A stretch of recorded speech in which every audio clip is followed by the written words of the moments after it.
شروع اللہ کا نام لے کر جو بڑا مہربان نہایت رحم والا ہے۔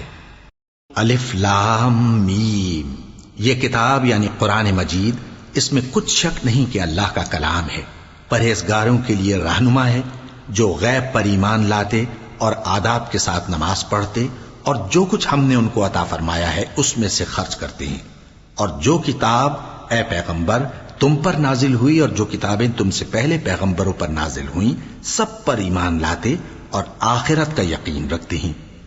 یہی لوگ اپنے پروردگار کی طرف سے آئی ہوئی ہدایت پر ہیں اور یہی لوگ کامیاب ہیں۔ جو لوگ کافر ہیں انہیں تم نصیحت کرو یا نہ کرو ان کے لیے برابر ہے، وہ ایمان نہیں لانے کے۔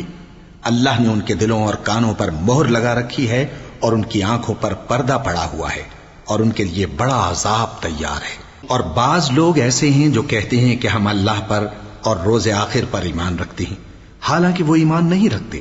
یہ اپنے خیال میں اللہ کو اور مومنوں کو دھوکہ دیتے ہیں، مگر حقیقت میں اپنے سوا کسی کو دھوکہ نہیں دیتے اور اس سے بے خبر ہیں۔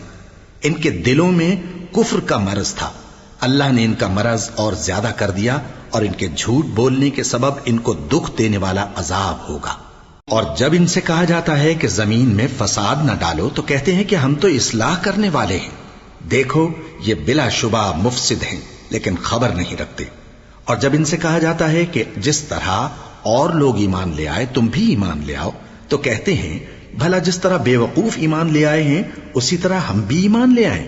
سن لو کہ یہی بے وقوف ہیں لیکن نہیں جانتے۔ اور یہ لوگ جب مومنوں سے ملتے ہیں تو کہتے ہیں کہ ہم ایمان لے آئے ہیں، اور جب اپنے شیطانوں میں جاتے ہیں تو ان سے کہتے ہیں کہ ہم تمہارے ساتھ ہیں، اور مسلمانوں سے تو ہم ہنسی کیا کرتے ہیں۔ ان منافقوں سے اللہ ہنسی کرتا ہے اور انہیں مہلت دیا جاتا ہے کہ شرارت و سرکشی میں پڑے بہک رہے ہیں۔ یہ وہ لوگ ہیں جنہوں نے ہدایت چھوڑ کر گمراہی خریدی، تو نہ تو ان کی تجارت ہی نے کچھ نفع دیا اور نہ یہ ہدایت یاب ہی ہوئے۔ ان کی مثال اس شخص کی سی ہے جس نے شب تاریک میں آگ جلائی، جب آگ نے اس کے ارد گرد کی چیزیں روشن کی تو اللہ نے ان لوگوں کی روشنی زائل کر دی اور ان کو اندھیروں میں چھوڑ دیا کہ کچھ نہیں دیکھتے۔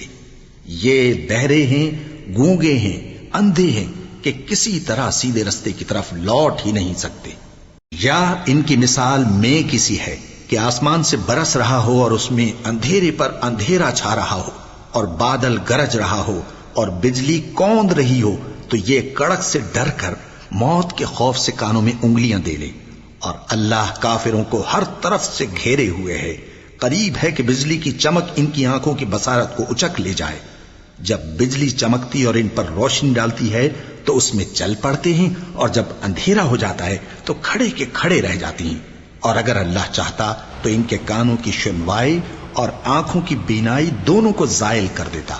بلا شبہ اللہ ہر چیز پر قادر ہے۔ لوگوں اپنے پروردگار کی عبادت کرو جس نے تم کو اور تم سے پہلے لوگوں کو پیدا کیا تاکہ تم اس کے عذاب